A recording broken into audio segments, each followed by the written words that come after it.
What's up, everybody? Okay, this is going to be a redo video. I did one yesterday on how to change your differential, the transfer case, or wait, diff and transfer case, passenger or driver side, passenger side, your transmission and your center differential, which that'll be the second part of this video. But just wanted to show you guys where the plug drain and fill locations are on your transfer case and your differential in the rear. Drive select, this over here, that's the driver side. This side here is passenger side. Okay, for the transfer case side of the rear, your drain plug is on the very bottom. You can see it right there, and your fill plug is right there above this bolt, right up there. Okay, I'm using a Allen wrench, but for the top one, I don't know if you can see the difference. I've got an extended length head one. That's where you're gonna need to clear it to turn it. You know what size is it? I just eyeballed this damn thing. There's a size on there somewhere. I don't want to guesstimate, but it's not too small and it's not too, here, I'll put it this way. I tried to use this right here, which is a 7/32. It's too big. So if that helps, it's smaller than that. But on the driver's side, for the differential, it's also on the bottom, directly across from the other one. You can see it. Where is she?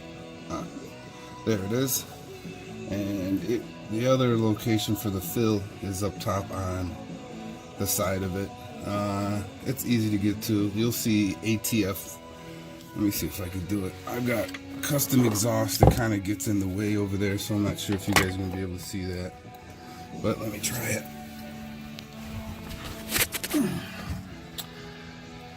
And you're going to barely be able to see it. Shyster. You could see up there. Let me lock in my shop light. Alright. It is right there. Right in that. Not that bolt, but on the body of this. Right below it says ATF. So you can't, that's it right there in the center of your screen.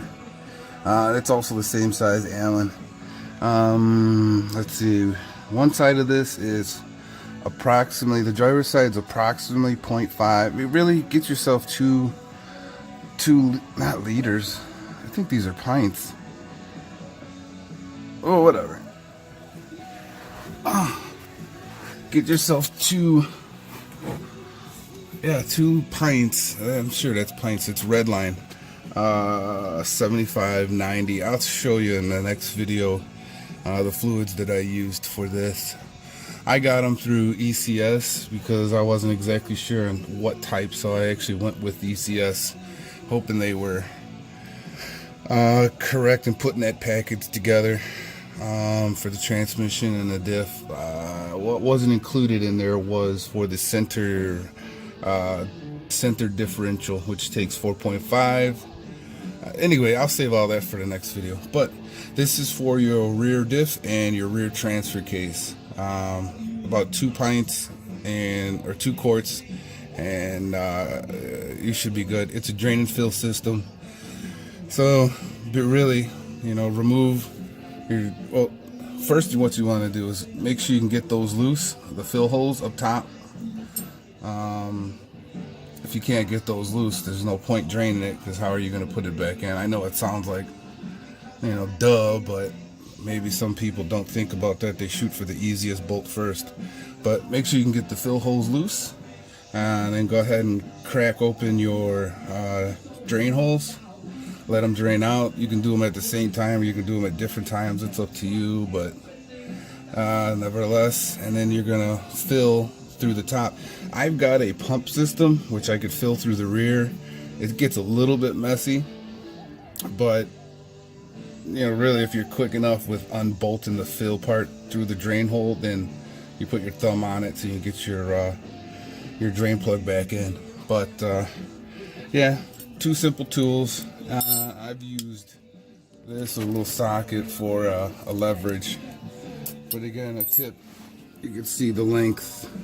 This one was too short to get past, the body of the diff up there. This one here was exactly long enough, but you can see it's shorter. So I use my ratchet, put it on here for leverage. They shouldn't be super tight. And really that's it. Drain it, fill it. You'll know when it's filled when it starts to weep out the top hole. It'll weep out. Just fill it until it starts to weep out, and you should be good to go. I've seen guys saying, "Oh, you got to drive it around." Nah, you could. You could if you want, but it's not going to change much. There's no way you're going to empty that thing completely out, no matter how long you let it sit. Trust me, I've done rear ends in the past. This one ain't no different than that. So you're not going to get every single drop out. And if that was the case, yeah, I'd say you'd have to fucking, I'm sorry about the swear word. My Chicago just came out. But yeah, you'd have to run it through and make sure that lube is around every single metal gear that's in there. But yeah, if not, it's a drain and fill system. Just go ahead and pull. There's two drain plugs, one on the driver's side, one on the passenger side, and they're directly across from each other. Like I said, here, and the other one's right here. Your fill plug, basically the same thing. They're at the top, just above the drain plug on either side. So yeah, fill hole, drain hole. Make sure you get those loose first, the top ones. Make sure you can get them loose, and pull your drain plug, let it drain out, and go ahead and fill it. Once it starts to weep out the fill hole, you're good to go.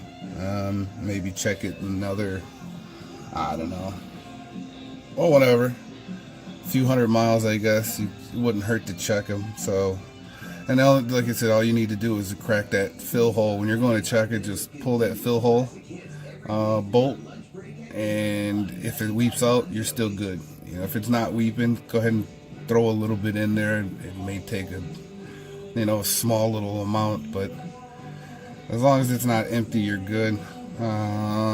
Really, and that's it.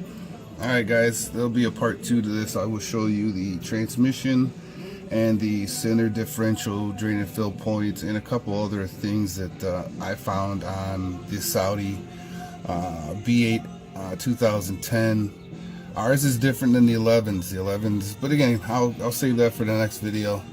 The rear ends should be the same on all vehicles, or on all these Audi S's and A's in the B8. So, and I'm sure beyond, it's a universal part. So, alright, I'll see you in video 2 later. What's up guys? I just wanted to show you how I'm doing it, filling it from the bottom with this tool from Schwab, whatever. Good tool. You can fill it from the top, you can fill it from the bottom. I like to push out as much air out of there as possible to stop foaming. So what I'm doing is filling it from the rear. And really all you do is pump. This thing gets pressurized and it continues to pump. So what I'm waiting to see is that top hole start to weep. And you'll see it run down the body of the diff. So, and it's nice, it's got a little shut-off valve. I won't be able to show you how I actually do it, but once it starts to weep at the top, I put the top bolt in. That'll stop the travel of air to some degree and limit, it's like a stopper to some degree. And then I'll unscrew this fill tube and plug up my finger and then make the switch with the drain plug. It's not too messy on this. The trans, good luck. You're gonna have to fill that one, the normal way. But you won't be able to do it this way from the bottom. I guess you could, but that's going to be messy. So, but that's all I'm waiting for. Right now, this is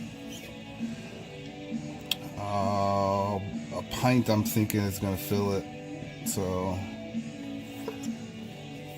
we got quite a little bit to go. And just waiting for the weep. That's pretty boring. Alright, I'm going to cut the video short. You guys don't want to wait for that. Like I said, once it starts to weep, come out of that top hole, you'll see it run down the body. That'll let me know that it's up to the full line. And then I'm going to put the cap on and close up the system. Okay, just wanted to show you. That's how I'm filling it. I'm going to the bottom on these differentials. It seems like it'd be messy, but it's not. I mean, it's like I said, plus I like to push as much air out of that, system as possible, with the rear diff, just to help with foaming. That's all. Okay.